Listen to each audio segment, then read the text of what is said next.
Erromako gizartea. Erromatarrak eskubide desberdineko taldetan banatuta zeuden. Hori bai, gizarte irekia zen, eta gizartean mailaz gora egiteko aukera zegoen. Pribilegiatuen taldea.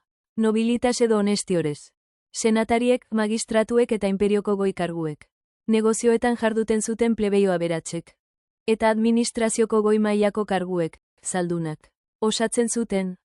Plebea, humiliorez. Talde handia zen.